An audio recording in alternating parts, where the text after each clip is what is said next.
This is Sparta!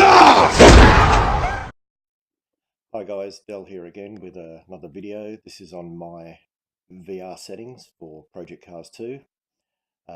These settings are ones that I've been sort of messing about with that work for me, and they may work for you, but if not, you can always tweak them to suit. But hopefully some of these settings might help you sort of move forward and help you refine some of your settings. Now I'm running a G1 gaming motherboard with an i7 6700 Intel chip, a GTX 1080 Ti video card, 32 gig of RAM, and a terabyte of NVMe hard drives. So it's a fairly substantial system, but let's have a look and see how we get things, how I've had things set up. So I launched the game from my Next Level software and run into the Oculus VR. I don't use, obviously, HTC Vive, so I'm not sure how these settings work with the Vive, but with the Oculus, they seem to work really well for me. So VR is something that, I thought about for a while. I was looking at triple screens, the expensive triple screens, 3 screens, and the triple screen mount, and it was going to be an expensive investment. And I thought, well, I'll give VR a try and see what my thoughts are on that. And I found that once I got it, it was unbelievable. The immersion that I'm getting off of VR is just it really is something else. Sure, you don't get the graphic fidelity that you would off, say, triple screens, but then you're not going to get the things that you can do in VR, where you can just sort of look in all around the car. You can judge distances really well between cars. You can really look into the apex of the corners. Now, I know there's things like Track IR that you can get for triple screens, but I just think that the VR just adds just that extra level that you just can't get from a screen. So if you're on the fence about whether to go VR or not, I think now's a really good time. The prices are on the Oculus Store have come down considerably, and it really is a nice way of race simulating. Um, and I think that yeah, like I said before, if you're on the fence, I think now's a really good time, and I don't think you'll be disappointed. I do know a number of people that have actually gone from triple screens to VR, and they just can't go back to screen. I mean, I literally can't race on a screen anymore because the I just don't get that sort of feeling of immersion. And as you saw, I do also have the Next Level motion simulator, so that just adds a completely different level of immersion to the whole hobby. I mean, this is a great hobby, and the more you can do to make it get more out of it, then why not? So let's have a look at these settings I have. So I'll go in options, go into virtual reality, and the gaze control. I have that on manual select. If you've got the gaze control set on auto, what it is so that you can look around with your headset, and then if you sort of hold over one of the menus, it will actually activate the menu. And I turned it onto manual select because I found that anytime I'd sort of stop racing and I'd lifted the headset up, and I found that I was sort of looking down, maybe writing something down, and I was activating menus or sort of without knowing it. So I put it back to manual select. It does allow me. This is me just moving the VR headset around. I'm not moving the actual mouse around at all. And then I can just sort of, so if I go to move the mouse around, as you can see, this is the mouse, because if I was moving my head that fast, I'd be throwing up. So I'll leave that on manual select. It works really well for me. Super sampling. Now this is obviously something that they're starting to put into a lot of the sims. Some you have to go in and edit some files. Others actually have it built into the sim. I have this at 1.2. I played with a lot of settings from 1.2 from 1 to right up to 2, and I found that I was getting a lot of frame rate drops. So I was dropping a lot of frames. I was only getting really 45 frames a second, because I did have other settings set up a bit too high. So I eventually sort of settled on 1.2, and that gave me a little bit more clarity. compared to, say, something like Assetto Corsa, where with the super sampling in Assetto Corsa you can make adjustments. And I had Assetto Corsa does have it does look really nice in VR. And I was finding that when I had this super sampling at 1, the image was a little soft, so I put it up to sort of 1.2, and then I reduced some of the other settings, which we'll go and have a look at now. So 1.2 really worked for me. Okay, if I go back and we go into performance, this is where I changed some of the settings. Now, I do have this resolution. I am outputting to a LG OLED 4K TV, and the reason I have this up sort of high is so that if I'm doing things like these screen captures, I can get a really nice looking image for YouTube and other things that I do. But probably be more advisable to look at about 1920 by 1080. I turned down some of these other settings, like for instance the MSAA, which is meant to reduce jaggy objects, but I had it on high, but I dropped it down to medium. Didn't really notice a difference, but it did actually make a difference in the performance. But again, visually, I didn't really see much difference. Things like the reflections, environmental maps, car details, track detail, I had them on ultra, and I dropped these down to high, and I still got a really nice look to the sim, but without so much performance hit.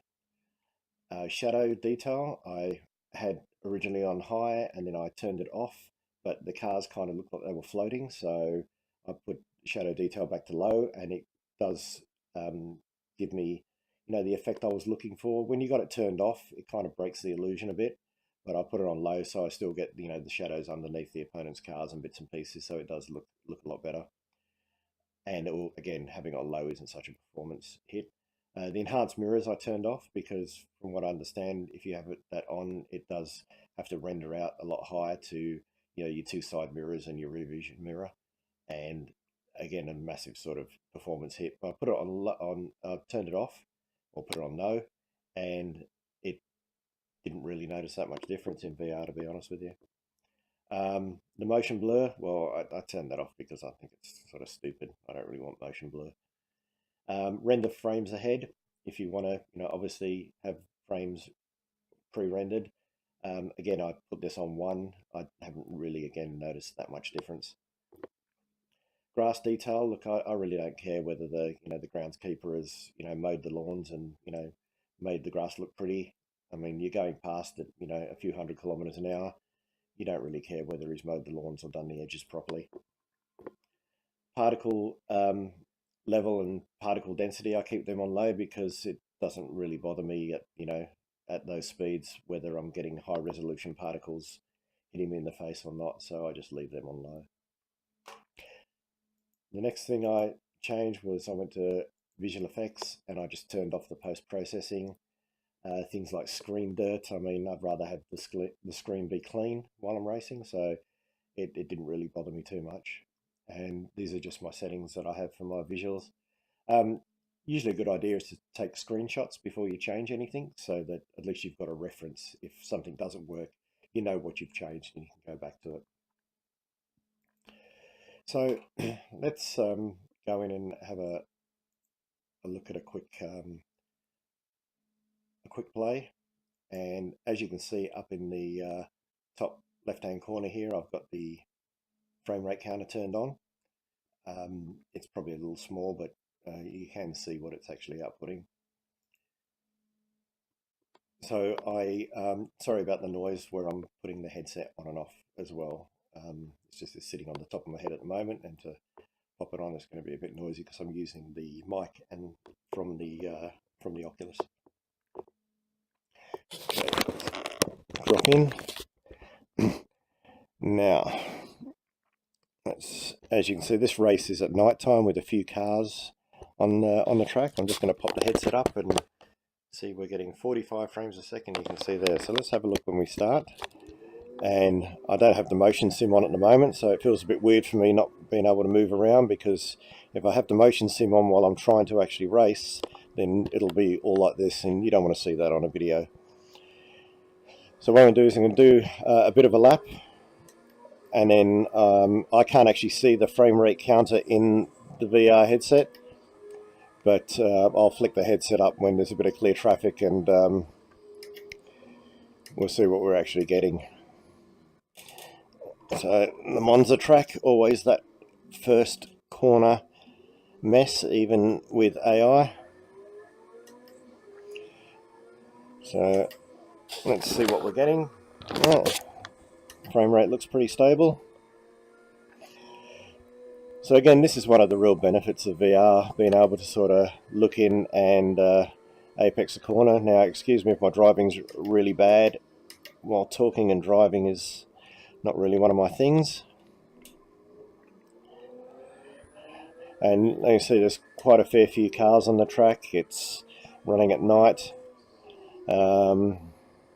So this would be normally quite a load on the actual system. Whoops. It goes to prove how badly I'm driving. Well, let's have a look at this frame rate counter down this straight. Sorry for the noise. Still getting 90 frames a second. So as you can see, you know, I do have some things set to high. I'm still getting a good 90 frames a second. Sometimes on certain tracks, especially when you go past the pits, you seem to get that frame rate drop. And one of the things I've noticed, every now and again, you also get like this little sort of flicker in the headset, and it actually looks like somebody's taken a photo of you with a flash, but it only, like I said, a split second, doesn't really bother me too much.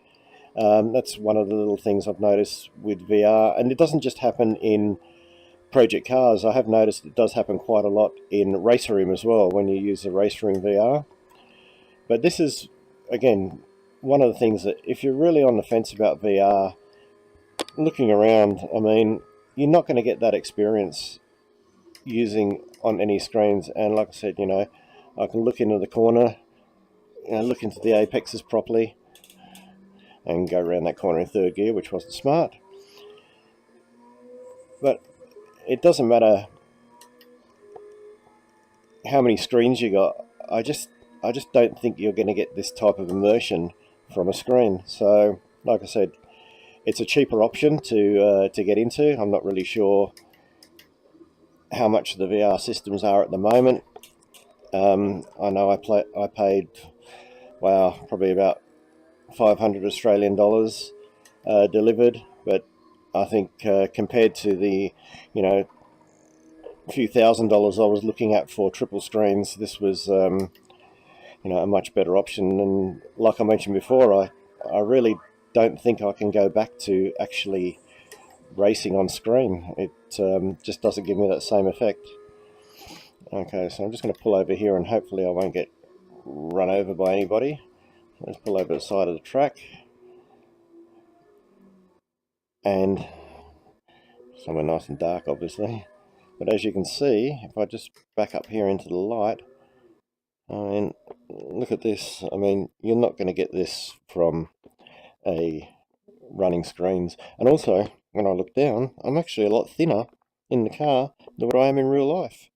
Oh, it'd be nice to be in that sort of shape. Anyway, guys, I hope you like this video, and please hit the like button.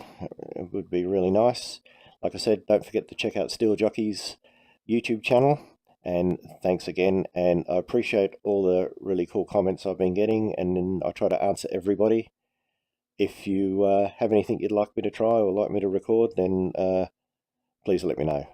Thanks very much.